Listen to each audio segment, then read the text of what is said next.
Let's look at how our understanding of quadratic equations and functions can be used to analyze real-world applications that use these quadratic functions to do their modeling. So here we have your cousin hit a golf ball with an initial velocity of 27 feet per second. The equation h equals negative 6t squared plus 27t models the golf ball's height h in feet t seconds after it leaves the ground. Our first part is how high off the ground was the ball when it was hit. So we're looking at an initial start for the height. We're not looking at how high the ball reached. We're not looking at how high the ball eventually got. We're looking at how high off the ground was the ball when it was hit. Now, if you've ever played golf, you can assume that the initial height of the ball was 0. That would certainly make sense. The ball is actually sitting on the ground. You could also have conversations about the ball being on a tee and being the slightest bit off of the ground. But for the purposes of our exercise, if we're thinking about when we start or when this analysis starts or when we should start using this model, we are only left with one option, and that's to consider when t is equal to 0. So despite what you might think the height should be, was the ball being hit off of a tee? Was the ball being hit directly off of the ground?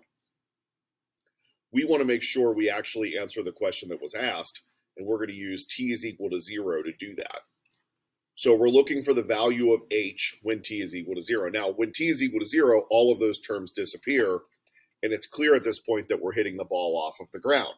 And looking quickly at a graph of this function, we can see that right here, we're starting at the point 0, 0, which makes sense. Before the ball is hit, the ball is laying directly on the ground. We have no t to worry about for this particular question.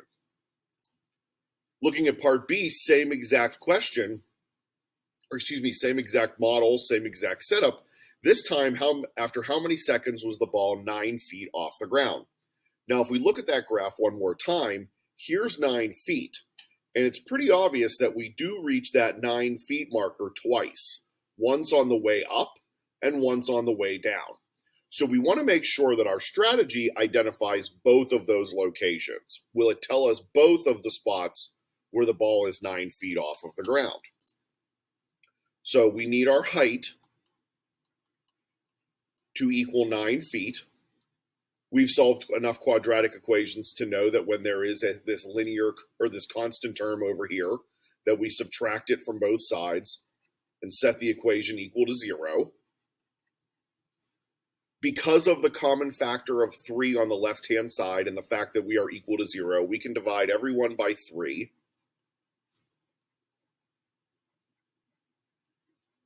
And unfortunately, we reach a polynomial that cannot be factored. We cannot use the square root method thanks to the presence of the linear and constant terms together. We can't use the factor and solve method. This is not factorable. So we take an alternative route and we say, well, what's always out there as an option? What's always out there is the quadratic formula. So we can use the quadratic formula, identifying a as -2, b as 9, and c as -3, and using those numbers in our guaranteed strategy. We saw from the graph, those 2 points exist. There's a time right here and a time right here where the ball is 9 feet off of the ground. We know we're going to get real solutions when we use this quadratic formula. And we have a pretty good guess of where they might be. This looks to be a little bit less than 0.4, which is right there. And this one looks to be a little bit right around 4.2, which is right there. So depending upon our work, we have at least a guesstimate of where those exact locations are going to be. We can see that they're going to be real solutions. So setting up the quadratic formula, the opposite of b, plus or minus the square root of b squared minus 4ac, all of that over 2 times a. Now, just a little bit of quick simplifying for the sake of time. That inside, and you can check me on this, will end up being the square root of 57, and the denominator will be -4. Because we're looking for those approximate solutions, we want to be able to give the answer of after how many seconds was the ball 9 feet off the ground. We're going to want to approximate this radical right here. And that's just a matter of typing it into the calculator and getting the square root. So -9 plus or minus, rounded to the nearest hundredth, it's 7.55 over -4. And then calculating that twice, once with the plus sign and once with the minus sign, we get our two solutions of 4.14 seconds and 0.36 seconds, which are right around where we guessed they were going to be. So we had that one guess over here that was a very short period of time, less than half a second. And then we had the time over here that was on the way down that was past 4 seconds. Both of those times make sense in the context of the graph and in the context of using the quadratic formula. So we have 2 times that the ball will be 9 feet off the ground.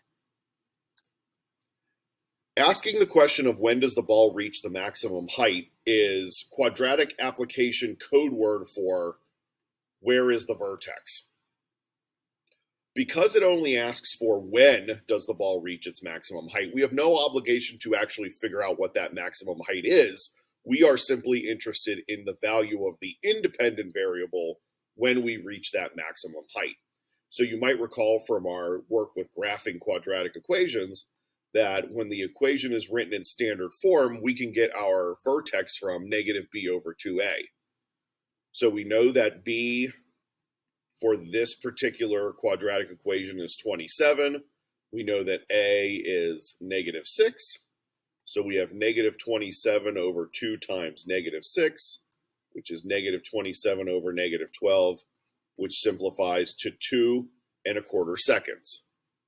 Looking at our graph one more time, we can see here's a roughly 2¼ seconds, a little bit past the 2.2 seconds, and that appears to be exactly where my vertex is.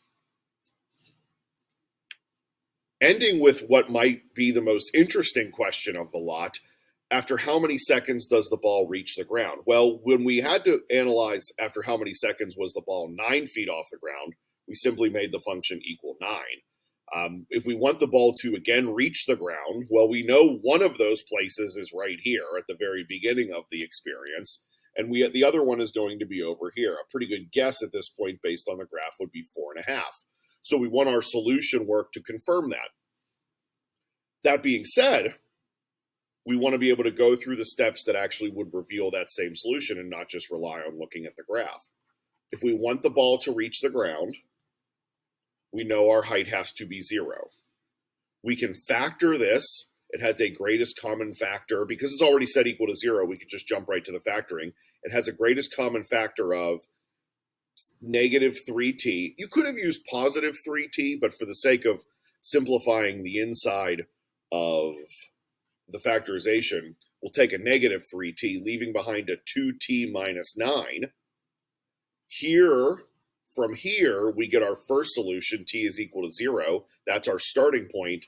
And from in here, we get our second solution, t is equal to 4.5, which is exactly what we suspected when looking at the graph.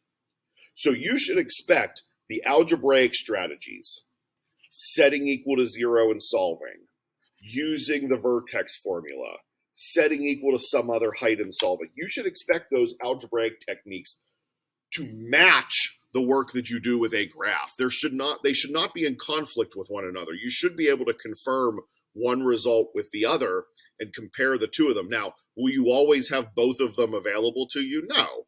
But in the event that you do, you want to, as much as possible, make sure that the answer figured out using one strategy is confirmed by the other strategy.